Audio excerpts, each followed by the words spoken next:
Hi, and welcome everyone to Whole Soul School and Foundation's Fireside Chats for December 2021. I'm Marie Mohler, and I'm an author, intuitive life coach, and a co-host of these Fireside Chats. And I am here today with Lacy, Frazer, my co-host, who is a clinical psychologist by training and a practicing life coach and consciousness educator today. I want to welcome all of our listeners tuning into this conversation. Our mission here at Whole Soul School and Foundation is to increase self-awareness, personal empowerment, conscious communication, transformation, and freedom in people worldwide through our Good Vibes broadcasting and consciousness teachings.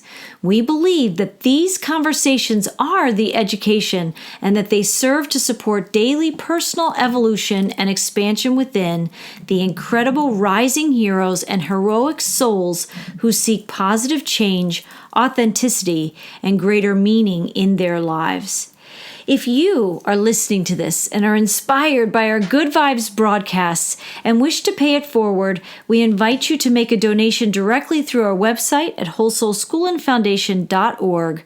You can also purchase t-shirts and merchandise from our shop at bonfire.com. We have 2 new designs that are fun to wear and share. Look for the links for those new options at Bonfire below this video.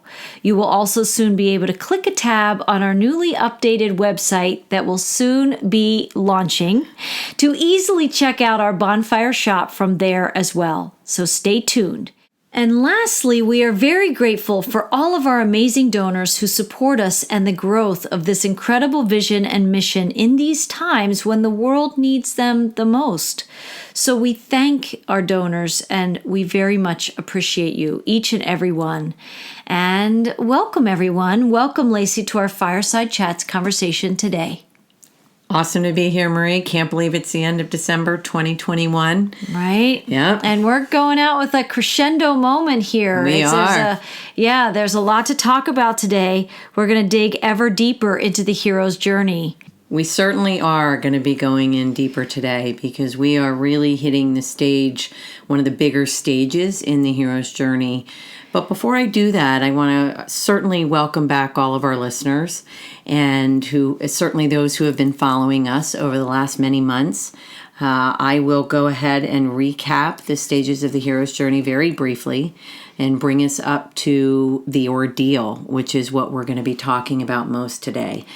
One of the things that we're wanting to do in Whole Soul School and Foundation, and especially with the hero's journey, is we're trying to give a language to our listeners and people worldwide about the rising hero within ourselves, right? We are our own heroes, and we are not trained, conditioned, domesticated to understand that we have the power within ourselves to change our life, to make decisions, to make choices that can lead us to transformation, to happiness, right?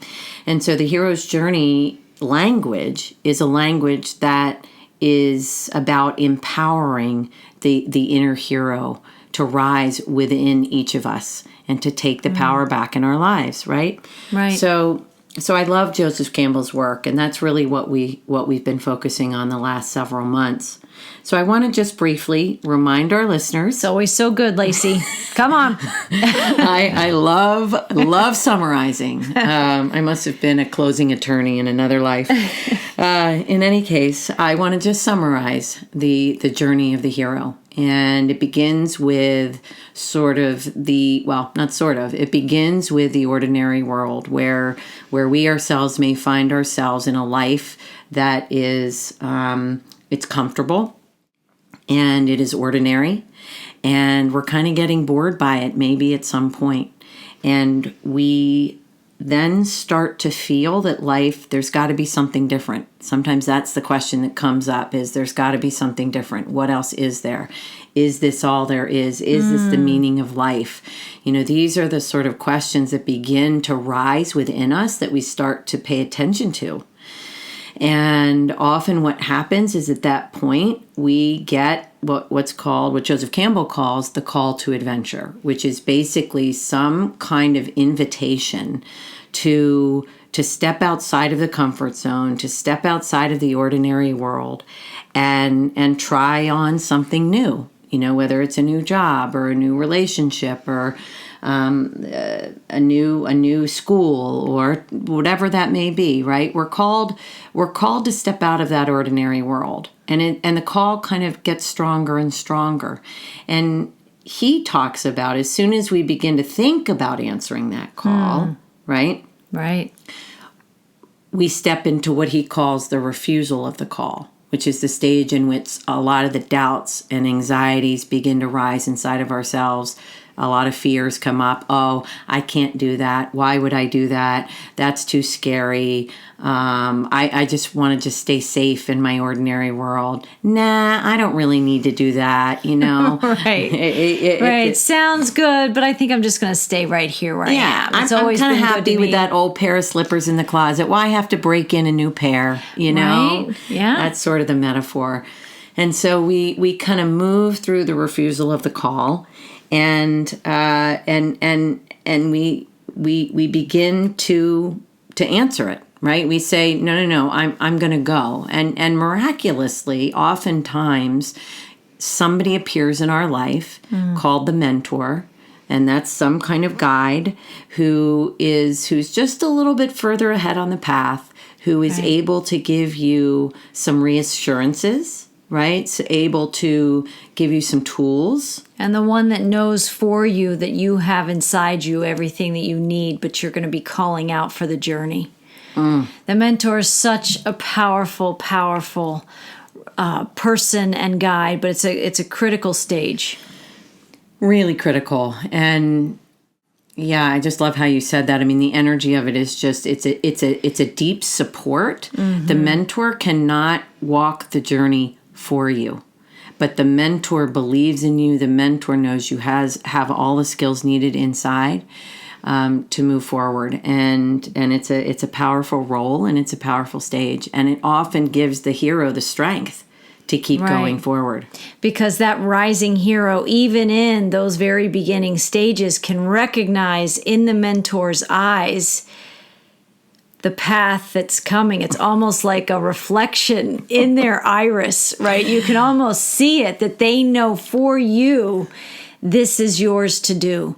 And they believe that you're going to walk it. You're going to walk that path. You're going to step into that, even when you might have just professed that you were never going to take that journey. No, this isn't for me. I don't like this. I don't want this. Right. But the mentor knows differently, because I think the mentor can recognize the look of someone who is right at that point of some of these bigger shifts. Yeah. Powerful, powerful stage. Please continue.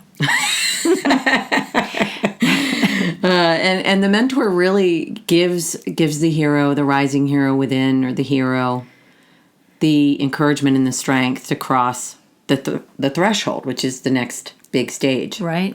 And that's really when the hero says, okay, I'm really doing this thing. And between kind of the front door, metaphorically, and the outer edge of the ordinary world, the hero has met the mentor and gained some skills and gotten encouragement and support, and is ready to cross over the threshold into what is really the unknown world now. It's the world of uncertainty. It's the world of the don't know mind. Right? It's the vast unknown. It's the great mystery. And but they're on it. At that point in the crossing the threshold, they're going.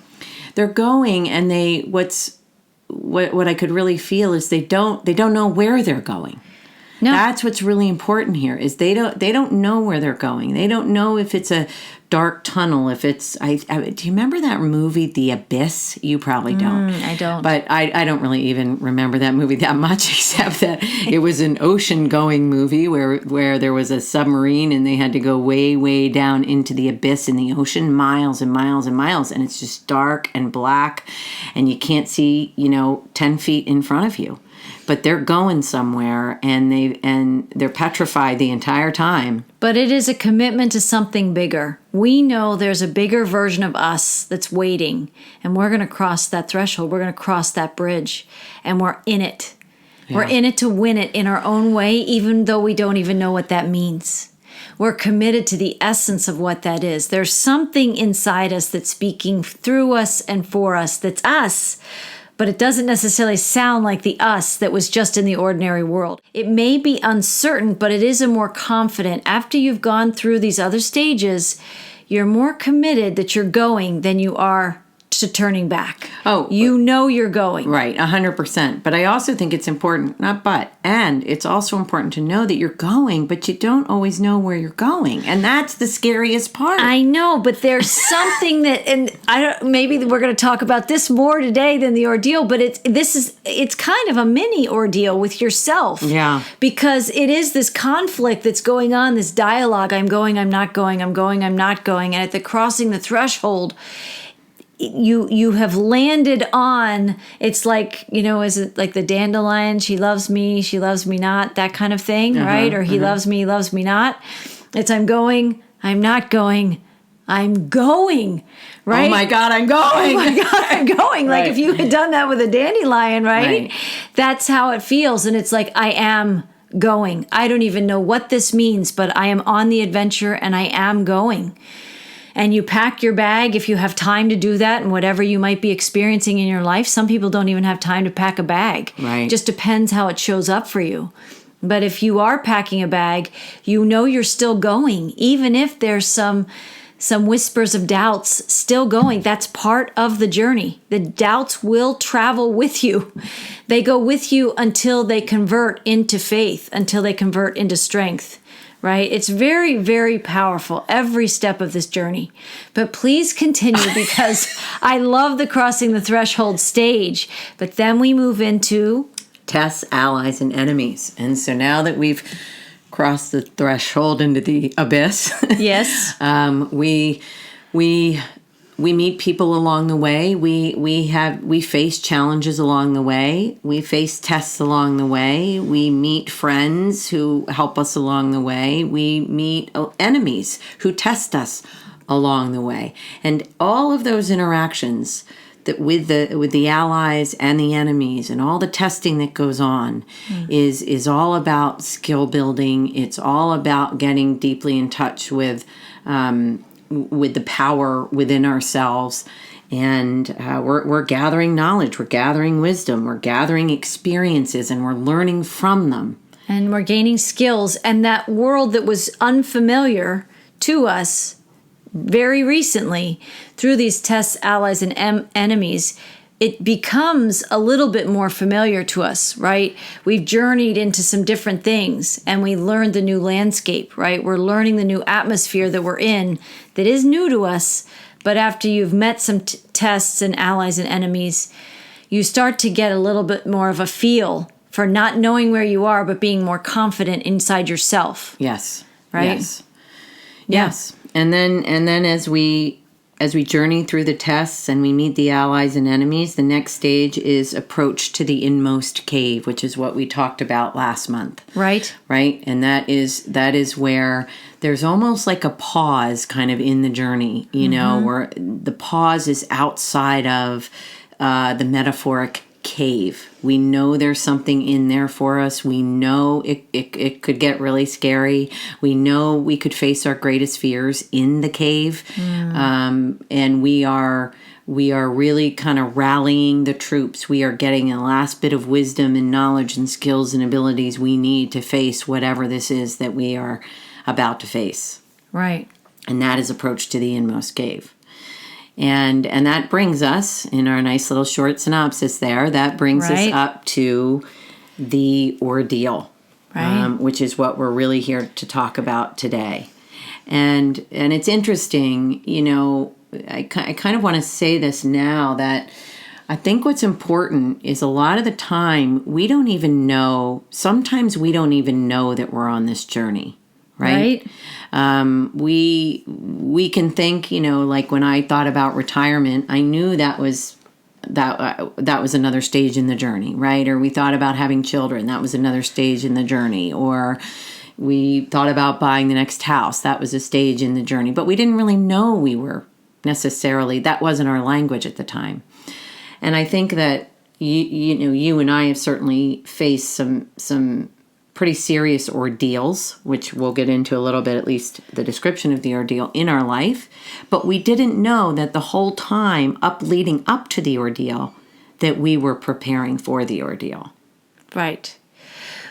It's true. And of course, it's captured in films, the really good films. You look back inside the film after you've watched the whole thing and you're like, oh my gosh, it was there the whole time. Right. Oh, and that's when that happened. And you see it, but you often see it a little bit in reverse. The markers are found after you've lived it, after you've stepped in and you've embraced what is yours to do. So this ordeal, it does. It's something, some people know that it's something they have to do and they have some sense of this language, but some people don't. Some people are just so busy in all the ways that it's calling to you, right? Just think about Dorothy. I don't think she was knowing as the whole thing was unfolding until you get to a certain point in the journey and you're gleaning some of this wisdom and you're claiming some of the skills that you've uncovered and discovered inside yourself. You've gained some strength and you're a little bit introspective. But the introspection comes after a lot of the action steps. Right. And this is a big point of action, right? Yeah, absolutely. Most of the things that I've read about Joseph Campbell and how he describes the hero's journey describes the ordeal as sort of a central life or death crisis. Right, during which the hero faces his greatest fear, right, or confronts a very, very difficult challenge, and possibly may even experience a metaphoric death. Right, could be literal, could be literal, could be metaphor, could be the death of the ego.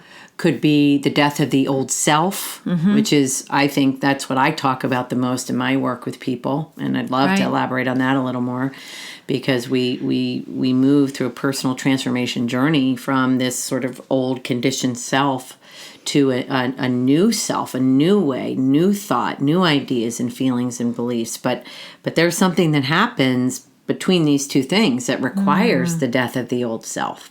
Right. So we can talk more about that as we go on. But usually what I want to say is just that this ordeal is a major crisis in our lives. There's a death of something, whether it's your old ways, whether it's a former version of yourself, whether it's your ego, beliefs, and all your attachments that go with it. I think I've probably brought this up on past podcasts, but I'll say it again because it's so powerful. Wayne Dyer talks about dying while you're alive. And I think for some people who are just hearing some of this language and they say, gosh, this podcast is really serious. They're talking about some, frightening things.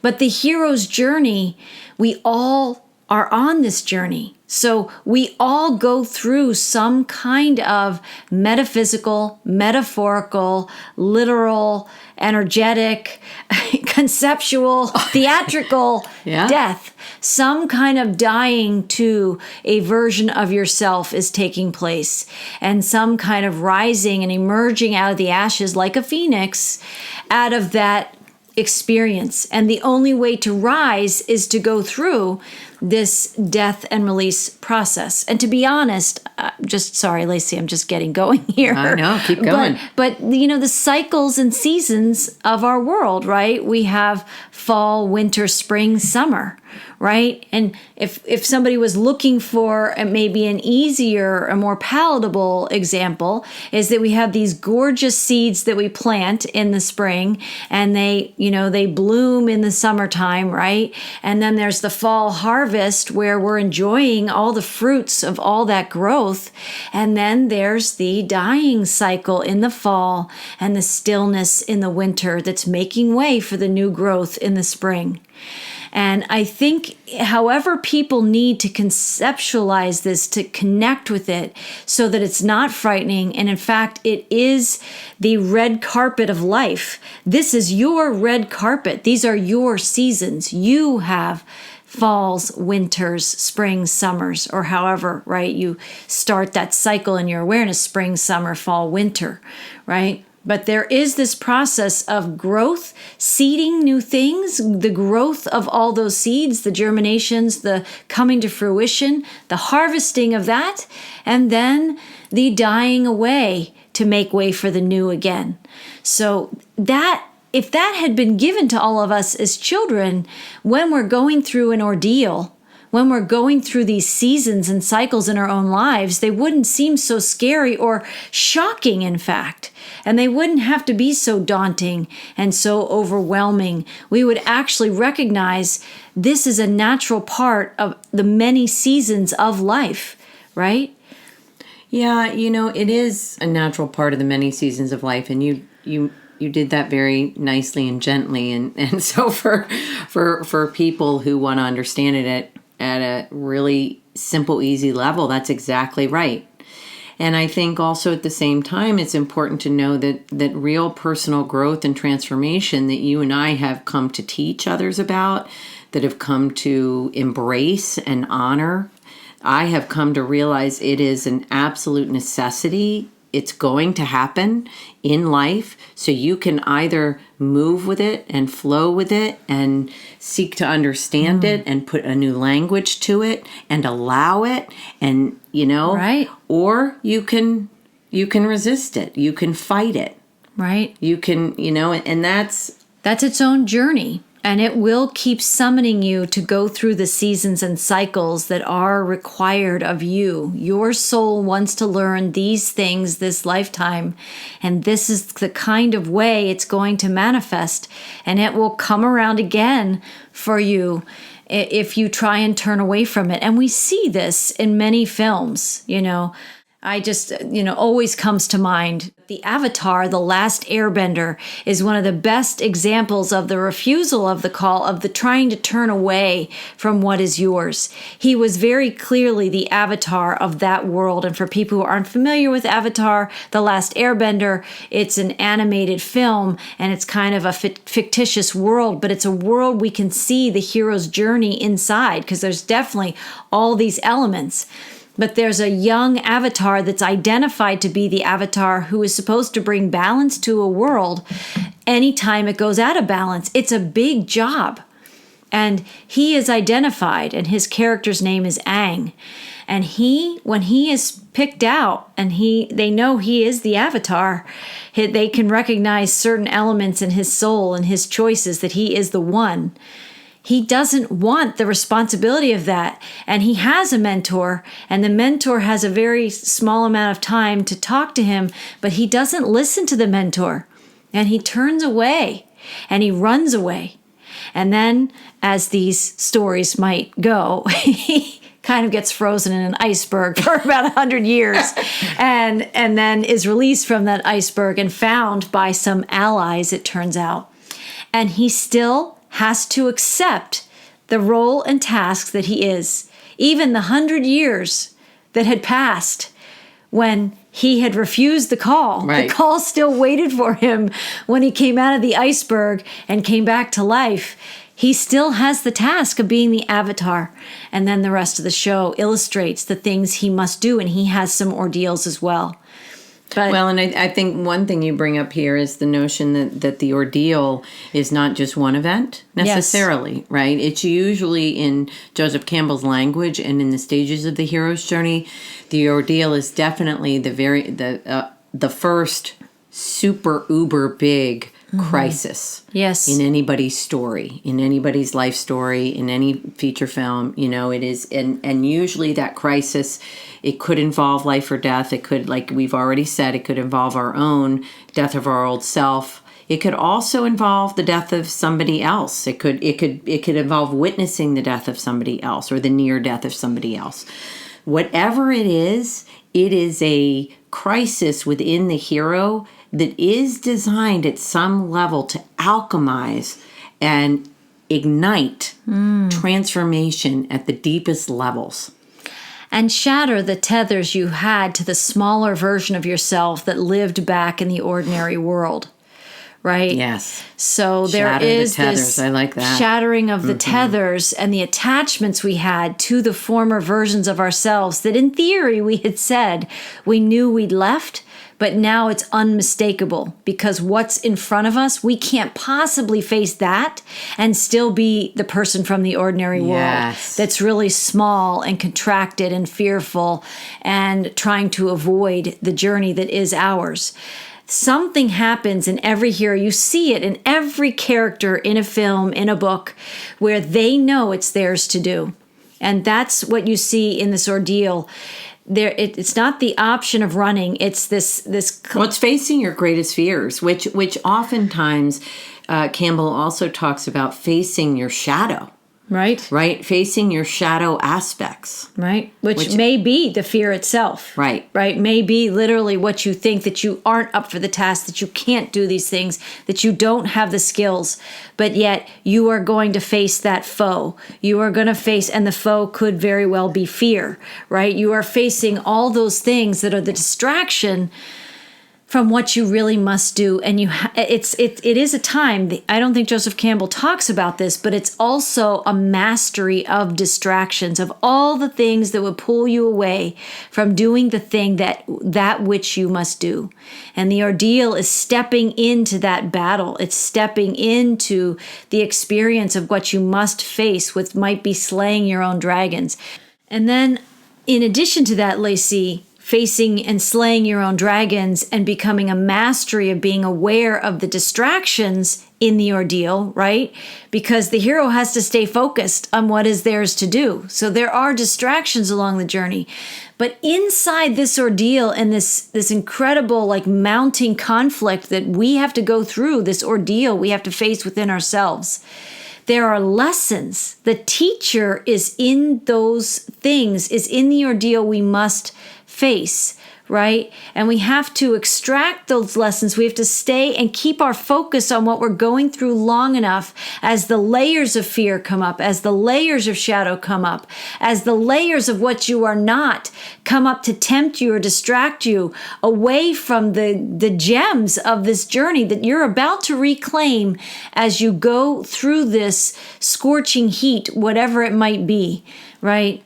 And so anybody can go through this with an illness with a family member, with the loss of a job that they feel like provides all of their security, all of their beliefs and faith were in that one thing, but now it's being stripped away from them, right? And they're feeling the heat and all the ways heat comes up for people, right? Or the fear or feeling not ready or not enough, any of those self-doubt or self-worth issues.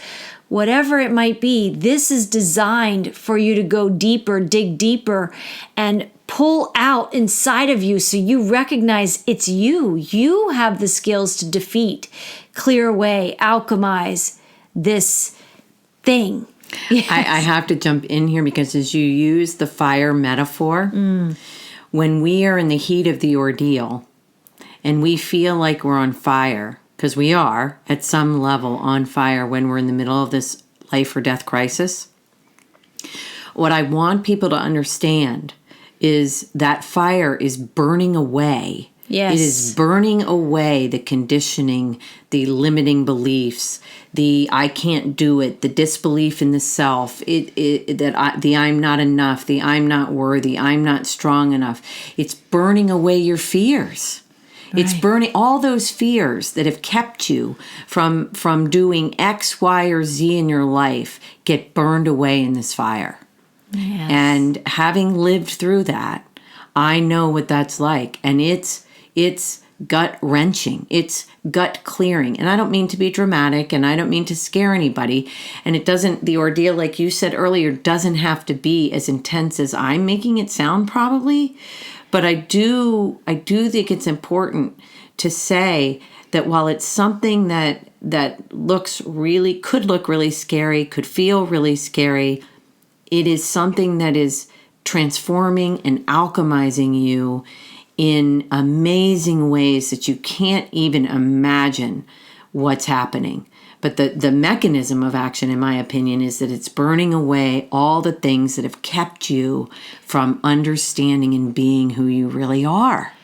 Right. It's kept you in a way in the illusion of yourself, which is and in many ways, that's how the shadow of ourselves, we all have one, keeps us in that small cage, right? It puts us in a little prison. So we don't want to take a look at what that is. And the beauty, if people can see this, and it's hard when you're in it and the fire's really hot to see the beauty. You don't see the beauty in a fire like that oftentimes till you've come through it some. But because when you're in the heat of it, it feels like it's at a fever pitch. Yeah. And you are front and center with whatever that is. And so there is discomfort, and there is challenge, and there is grief, and there is maybe a dying that's going on inside you. But the beauty is inside that very same ordeal is all the gifts that you've been summoning to yourself about you.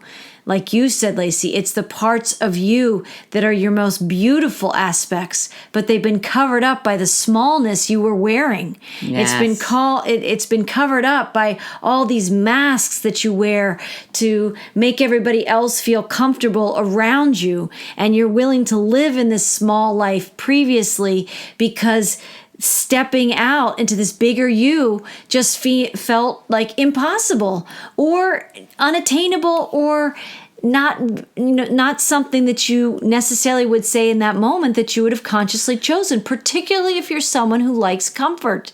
If you like that safe, secure world, this hero's journey and this ordeal will shatter what that was. And I think people who like the familiarity of that small world are the ones that feel sometimes the greatest heat, because some people are bigger risk takers, so they dance with the flames a little bit more and a little bit better, right? And in their own ways, they're more comfortable with that. But people who've been in a nice little tucked in kind of hobbit home where they, they feel safe in their little world, this can be shocking. And what I want to say is, as that heat is mounting and you are in the middle of the ordeal, maybe it is receiving the diagnosis, maybe it is being called into the boss's office and getting the, you are being let go talk, right? And whatever it might be, everybody, we all have a multitude of ways that we have our fears play out. And for some people, they'd skip down the hall and be thrilled if they got let go of their job right now. Then that's not your ordeal, right? That was a gift. Right. But for somebody else, that's an ordeal. Right. So I don't think you and I have to paint all the pictures of the ways the ordeals can show up. When you're in it, you know it. You can't miss it, because the heat is so steady and it's so scorching and it is so requiring of you to let go all the other things that made you small and fearful and not stepping into your true self. You're going to feel that, and you feel this kind of dying while you're alive that Wayne Dyer talks about. You have to let go. You have to let go in this incineration process, this alchemical process. There's nothing else for you to do but allow this to take place and to step into, even if it's a battle between like the angel on your shoulder and the devil on your shoulder, whatever that might be. It might be a wrestling inside yourself that's going to give yourself permission to go through the fire and come out the other side, right? And not let all of your ego fears and the way you talk to yourself weaken you and make you shrink down to that small, not courageous, much more fearful aspects of yourself. And as you stand and endure that heat, and you're not melting, and you're not falling away, and you're not being destroyed, and you are transcending it, you are alchemizing it, minute after minute after minute, hour after hour after hour, and week upon week. I'm talking WEEK. You are getting stronger. Right. You're not getting weaker. Right. And it shows you a kind of heroic stamina, the hero stamina, and I would call that spiritual stamina, which I use the language of fortitude, right? And there's something inside you that does activate. And I think for many of us, even athletes can push through pain, right? They can be, they could be exhausted. They could have taken hit after hit in their own ways, whether it's football or lacrosse or whatever it might be. And something happens when that athlete is like, you're not going to knock me down, right? I'm still standing. I'm still going, right? And there's almost this like, I don't know if I would say everybody has this experience, but at a certain point, there's an energy. There's like a new kind of a whole other level of energy that comes inside as you make it through this fire burning ordeal process. The emotions have completely run their course inside you. You've cried out all your tears. You've yelled out all your anger. You've done the thing that you need to do. And it might be a series of moments or circumstances that you are traversing, right? It's just like Dorothy and the Wizard of Oz. There's not just one thing. But you said in that situation, she'd been tested, she'd met some allies, she'd faced some enemies, right? And then one of her friends is set on fire, right? Was it the Scarecrow? Yeah. And in that moment when she doesn't know what the witch could potentially do to her, to save her friend, what does she do? She throws water on him and kills the witch in the process. Right? And finds a courage. Like she doesn't, Right. Dorothy in the beginning doesn't feel like she would ever hurt a fly. Right. And it doesn't mean that she intended to hurt the witch, but she stepped up in courage for her friend. Right.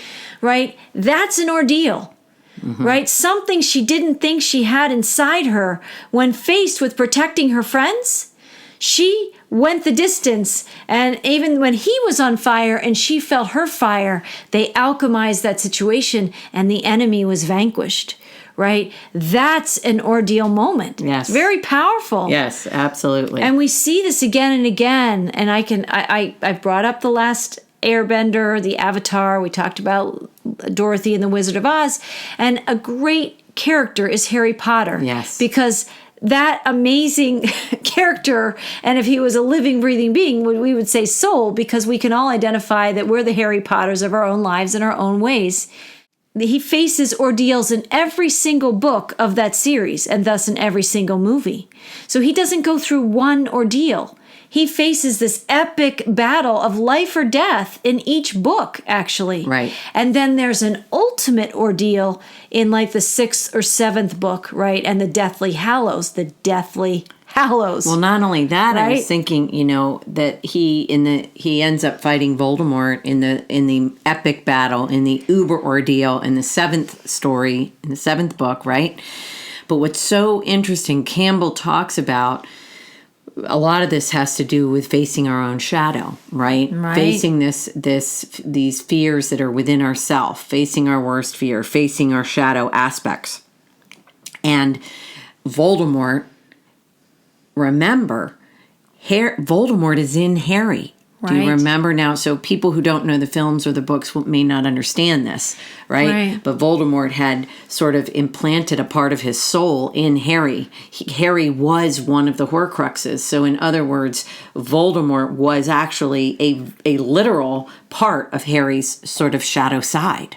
Right. Exactly. The villain, really unbeknownst to him, an unintended outcome of some of the things that his villainous ways were doing, left a part of himself inside Harry, right? Right. And so part of what Harry Potter is carrying, when he keeps having to face down Voldemort, he doesn't realize that a part of Voldemort is inside him. And in order for Voldemort to die, Harry has to die. Right. Right? Right. Exactly. And there's this dying while we're alive metaphor. It's part of that ordeal process. And over all these many books and all these many ordeals that Harry goes through, there is this ultimate ordeal that ends up happening where he has to face his own mortality and he has to allow himself to die, to vanquish this villain, to vanquish the enemy in his own way. Right. And then there is this part where this part of Voldemort does have to die. It dies inside Harry. Right. Right? Yeah. Yes. And I think that another piece of this that I think is really important, I'm going to actually switch gears a little bit here. Yeah. Because let's go ahead. I know we're kind of taking a turn towards winding things down. But one of the points I want to make about the ordeal is that, number one, it's usually, with respect to the rising hero within, it's usually kind of a first really, really big crisis that we're facing. Doesn't have to be the first, but I think it's the first sort of big life or death crisis. We've already said that. The second point I want to make is that we are forever changed after this ordeal. So now there may be many more ordeals afterwards. Right. Okay.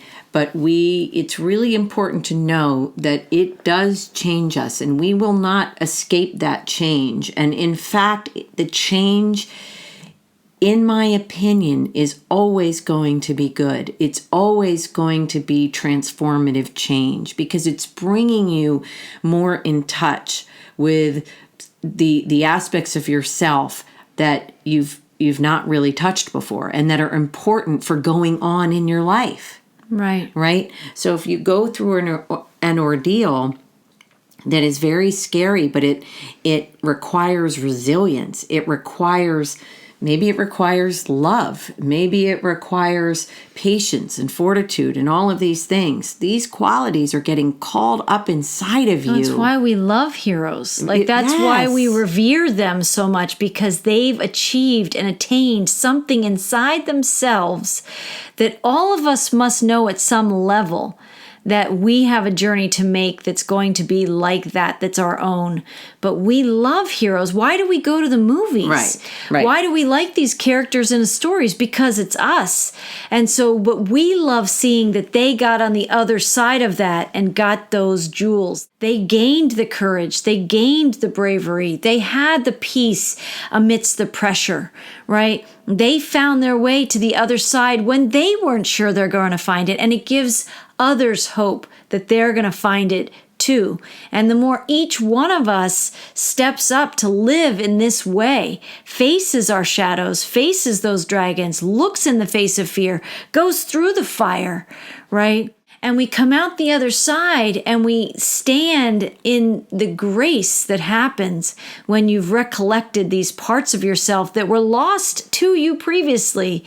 And now you stand a little taller. This is not an ego taller that we're talking about. It's really more of who you are. And there's an essence, there's a feeling to it. Even comes with some humility. 100%. That's one of the biggest things. Yes. The people who truly do this work, who truly go through it, it's very humbling to have seen your worst fears and the ugly parts of ourselves that we don't want anybody else to see. Right? And we allow ourselves to see them. Maybe other people see them too in those moments of what we have to go through. And it's not always pretty. In fact, it can be very messy. When you see these heroes battling the dragons, they're sweating. They're dirty. They're cut. They're battered. They're bruised. It's not the most poetic, beautiful.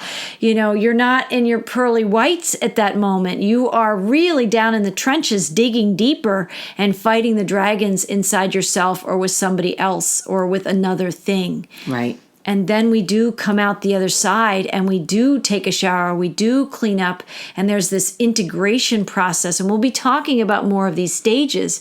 But that ordeal, it's like you're going where you've never gone before. Right. You're going through the ordeal to reach that part of you that you've never reached before. And when we talked earlier about the refusal of the call and the crossing of the threshold, and there's this commitment to something that you don't even know what it is, when you're in the ordeal, you're closer to that which it is than you've ever been before. And there's something inside you that knows you have to go through this to claim what that is. Well, and I think the third thing I was going to say about that, and it's in line kind of with what you're saying, is this notion that not only are you changed, not only are you forever changed at some level, but you've had oftentimes the result of the ordeal is you now have a shift in perspective in your life. And so I know for me, some of, my greatest ordeal so far, facing a life or death situation has made everything that's come after it in my life. Right. It doesn't trigger fear like you might have been triggered before. Right. Once you've gone through that kind of fire and alchemy. And that's a gift. Not to say that you won't be triggered, but it just doesn't reach, the flames don't reach that fever pitch the way the ordeal did, unless you go like Harry did for the next ordeal and the next ordeal. And there's these, there's very, very climactic moments moments that some people still, they think they've gone through one ordeal and then there's another one. And we all have stories, or whether they're your own, where you move through one thing and you think, oh, well, that was a journey of a lifetime, as if it's just one. Right. And we might be the Harry Potters of our lives. Some of us step up for bigger journeys and to live the heroic soul in a way that is learning for yourself and then teaching others as you continue to live your life. Well, and I was going to say, some people step up, what I immediately thought of was, and those are the people that sometimes become mentors to people over and over again, right? Because it may be ordeal after ordeal after ordeal. And those are the ones that the young hero, the beginner hero that's just beginning their journey, just heard the call to adventure. And that messenger, that hero, that guru, that mentor shows up. You can see it in their eyes. They know fire. They know what fire is. And they know anyone can go through that and come out the other side. That's right. And that's, I've had many people say to me, they sort of look at me when they've told me something big or dramatic or highly emotional for them. And I sort of sit there and say, okay. And they can't understand why I'm not reacting at the level that they've experienced it. And the truth is that because I know it, I've done it, I've seen it, I've felt it. And I know in you, that person across the seat from me, I know you can do it too. And there's another side to what you're about to do as well. And I can believe it for you because I so know it myself. And you know it in them. And that's often, as we already said earlier today, it's an energy that people can sense in that mentor, even if it's a very brief meeting or it's regular sessions with that mentor. It doesn't really matter, because the mentor can touch a life in ways that even the mentor doesn't know. But the mentor's presence in your life, like a Yoda, like an Obi-Wan Kenobi, right? Like a Dumbledore in Harry Potter. Right. There's all these characters that reveal this. It's Aslan in Narnia, right? They know. They know, but they also know the destiny of the hero. They know that the hero has not truly lived until the hero goes through these stages and goes through these ordeals and becomes the next wave of mentors that help those that are just beginning their journeys. Yes. It's what we do. Yes. It's what we do as a humanity. It's what we do for each other, right? And how different the world would be if teachers would have been teaching this from the beginning. And unfortunately, for many of us, I'm not saying for all of us, many of us were not given this language. So when an ordeal comes into some people's lives and they've not heard podcasts like Fireside Chats and Whole Soul School and Foundation and Joseph Campbell's work and many other people's work around this, it's shocking, and there's no context for the fire that they're in, and they just feel like they're in a deep amount of suffering. But what a different lens and perspective it is when you say, I'm in a bit of an ordeal now, right? Of course, or you're anticipating it. Maybe you're at the approach. Maybe you're outside or approaching the Inmost cave, and you know what's coming. You know what's coming. Are you the same person who doesn't have the language at all? No, because you are fortified with that knowledge. And even though you're going to face something and you don't know exactly the temperature of the fire and how long it's going to burn when you're going to enter that experience, but you know there's a power and there's a gift and there's a lesson and there's something inside you that you're meeting yourself. Your higher self, the better version of you, is waiting in those flames for you. The person who knows this language steps through the hero's journey with a little bit more confidence, with a little bit more of a sure step in the mystery that they have to step into, and they don't know what's coming yet. I wish for all of humanity in this world that we would go back to a language like this, that we understand this is part of who we are. This is part of learning our lessons and growing and becoming the people we're designed to be, instead of trying to live these small lives, collect a pension, retire, and have an easy, peaceful death. Like having a lifetime of nothing happening. Some people wouldn't say that, but actually some people, that's actually their desire. I don't want any messy things happening in my life. I don't want pain. I don't want these challenges that make me grow, right? Maybe I just want to get my degrees and I want to get this nice job, and that was the biggest challenge I want to face. But this universe and this world isn't designed that way. We have the language of the hero through the centuries for a reason. These are the stories that were passed down verbally, orally in different traditions, right? And then in the written word, and now they're up on the big screen in the films. But this is us. So if Lacy and I in these fireside chats can be the voice of people who can stand in the flame and the fire, extend a hand, or, somehow etherically, that we're with you, just like Luke Skywalker has Obi-Wan with him when he's using the Force and other scenarios, right? When you walk with that, you're stronger. Right? And not just Lacy and I with you, but the heroes of all the heroes that have gone before us, right? That have lived through incredible situations. And many have come out the other side of that and become leaders, become the teachers, become the messengers. Those listening to these podcasts, right? And we know we have a somewhat small audience still, but we know these messages are meant for a bigger audience. Everybody's going through this. So if we can be believers and mentors and guides in the journey when you can't quite see, but you can hear in us, we've been in those fires too. We've faced some ordeals. And it's not that we won't be facing other ordeals. We just know what the journey is all about now. So when it happens and the triggers come and the invitations come, we know we better pack a little satchel.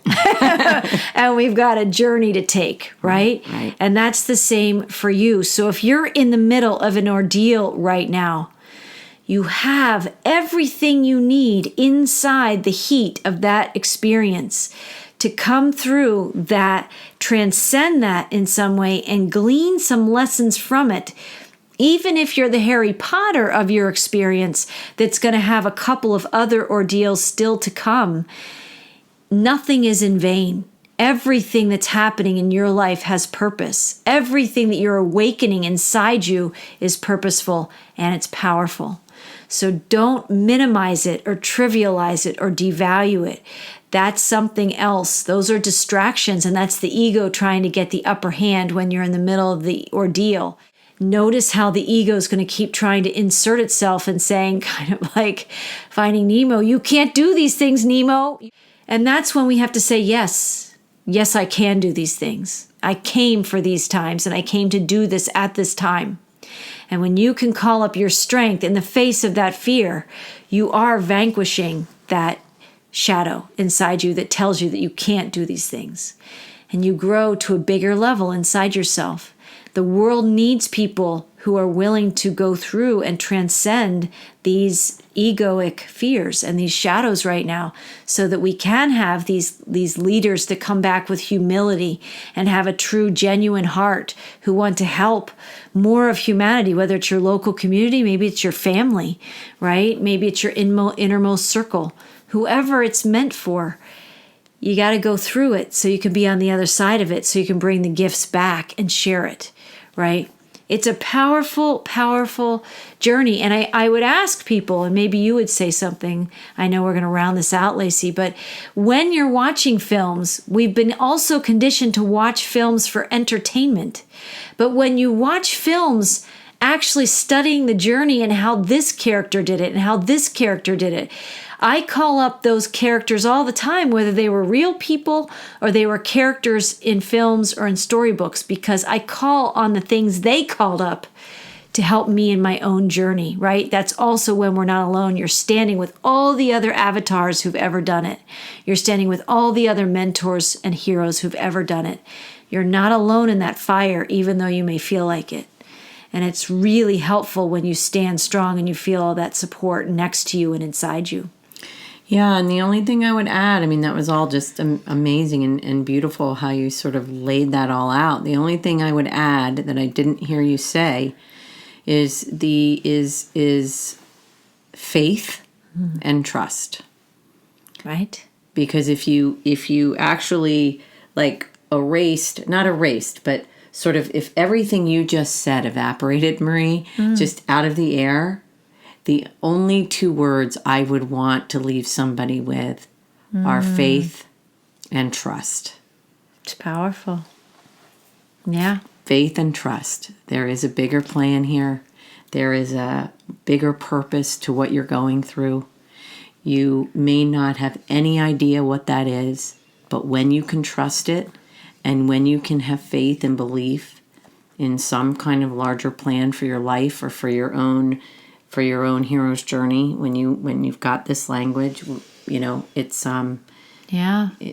it's powerful. Yeah. And our good friend Renee Tainter, who writes many of the blogs now for our Whole Soul School and Foundation, was given this message, and she said it and shared it in other podcasts with me that we've done, and I'll share it here. She was given a message from her higher self and from spirit. She might even say what the question was: how deep is your trust? When she was in her own challenges at different points in her life. Yeah. That's a powerful question. How deep is your trust?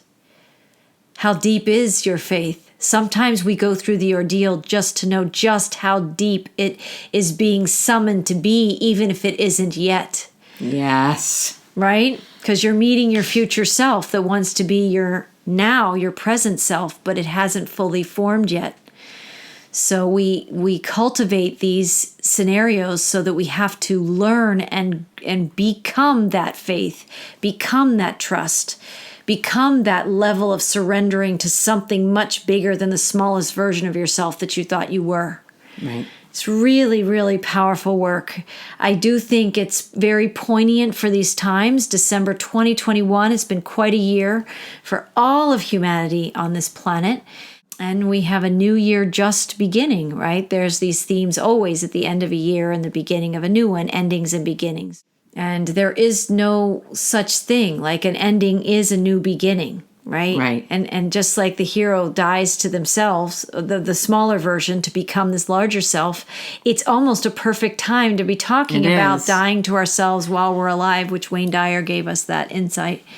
As we think about what in 2021 is dying inside you of a smaller version of you, maybe judgments that you've been carrying around and hanging on to that aren't serving you very well, that's keeping you small and not living your life because you're judging everybody else's or your own more harshly than is even necessary, right? If the fire was on you right now, what would be some things that you would be saying, I'm going to let that go, right? To step into a deeper faith and trust and into the mystery of what I can't yet see, but I know is mine to be, right? Powerful.